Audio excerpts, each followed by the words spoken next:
the Toronto Raptors, this was a surprise for a lot of people. After losing Kawhi, people didn't think that the Raptors were going to be as high as they finished, but they finished 53-19, second in the Eastern Conference. They lost to Boston 4-3 in the divisional round, really close to making it to the Western Conference Finals.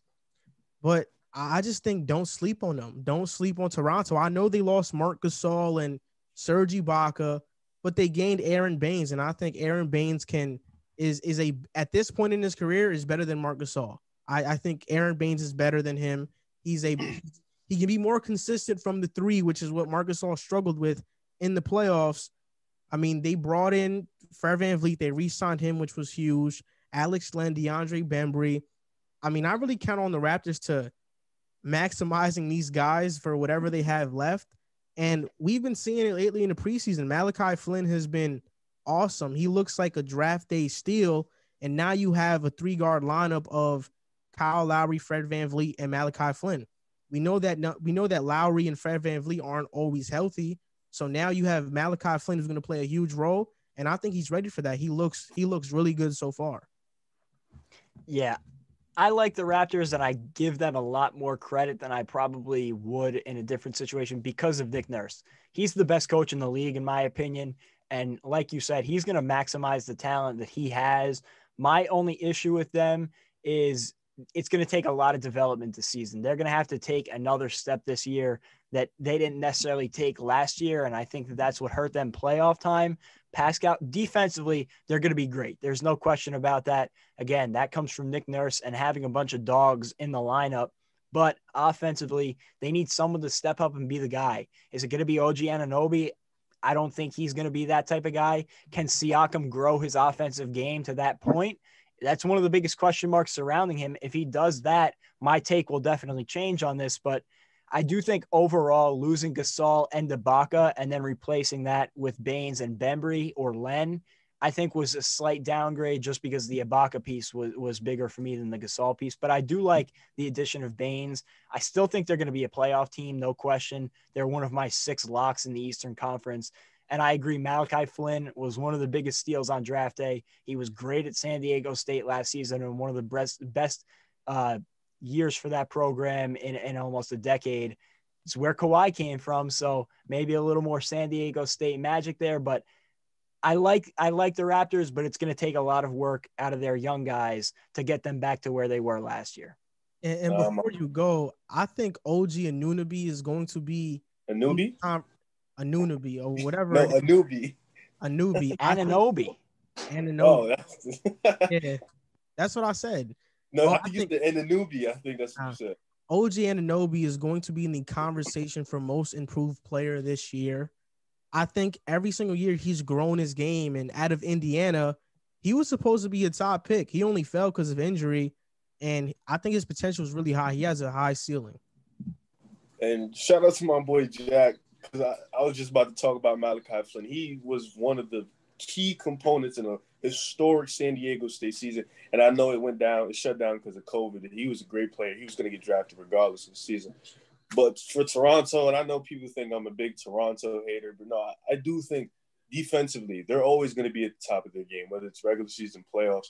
They're always going to play defense no matter the situation. Offensively, it's just going to be tough because they still have to fill that void of that Kawhi, that guy who can get you a bucket down the stretch in crunch time, prime time.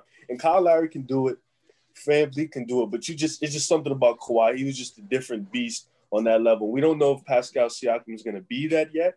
You know, he still has time to grow his game and improve. But I do think they're still a great regular season team. I think they're going to be tough for whoever they play in the playoffs. It's going to be a dogfight regardless.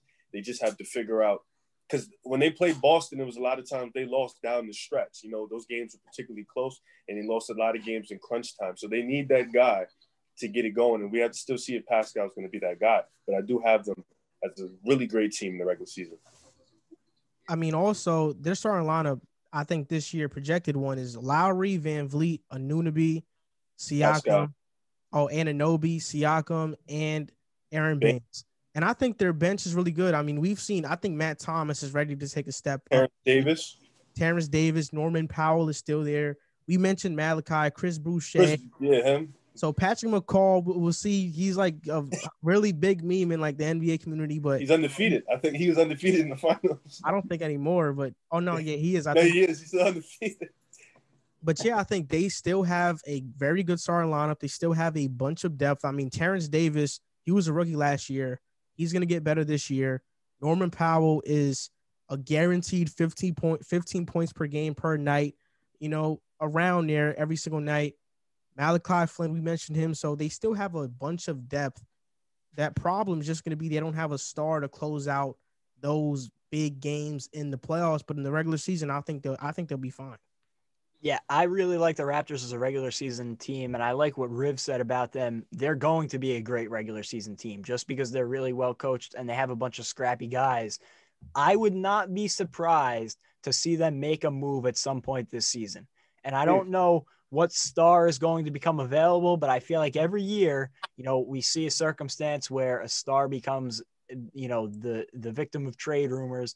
Maybe James Harden. I know the Raptors weren't on his list, but he's a name that's been floated around. They have some nice young pieces and a lot of picks moving forward. We saw them do the same thing, go out and get Kawhi, and we saw how fruitful it was for them to get that 1-year rental. So, I would not be surprised at all to see them go out and find a star at the deadline or something like that that can fill that void. And if they do that, they're a totally different team because that's the piece they're missing. Oh, yeah, most definitely. I think they get it. I think Harden goes there. You instantly think, yeah, this is the one or two best teams in the East. Top 5 in the league, definitely. I think this team is a great supporting cast that's well fitted for a superstar, that they get a superstar. This team, same thing with Kawhi. This team is going to go to the finals, and they're going to win. And I think it's going to be interesting to see because, Kyle Lowry, he's up there in age. He hasn't really shown it in his game, but he is up there in age. And Fred VanVleet, them two are kind of small in a sense, but it's definitely going to be interesting to see how they're going to match up now with these other teams. But I do like the rotation. I like Terrence Davis. I like OG Anunoby. I want to see the projection of how good these guys can really be. I do agree, though. I think OG Anunoby is going to be in that conversation for most improved player of the year. If he has that handle right, because defense is going to be there, but if he has that handle right, I think he's really going to show something this year. Last year, they finished second in the Eastern Conference. This year, I'm not as high on them. I don't think they'll finish second. In fact, I think they'll drop. My projection for them is they'll finish at the 6th seed.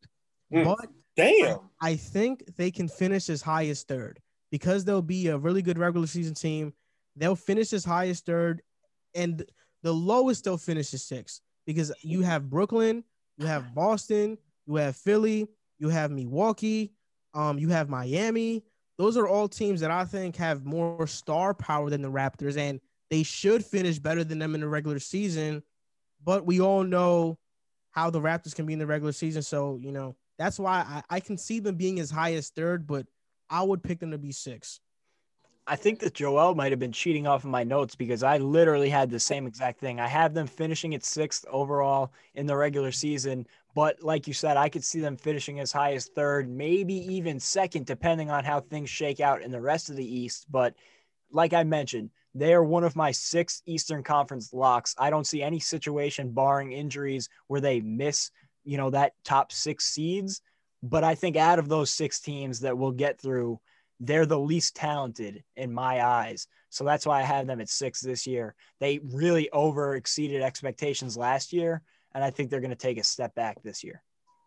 I feel like the Nets are going to – I feel like you guys are correct. I do agree. In terms of star power, they're not top tier in the league. But I do think the Nets are going to – they have injuries concerns. I think Katie and Kyrie are going to miss some games. I think Philly, Joel Embiid and Ben Simmons, they're going to miss some games. I think Miami, they're not as strong as last year. They lost a lot of wing depth. But we'll get to that later. But that's why I think Toronto, I got them as 3rd seed. I think regular season, they're going to do what they do. They're going to play hard.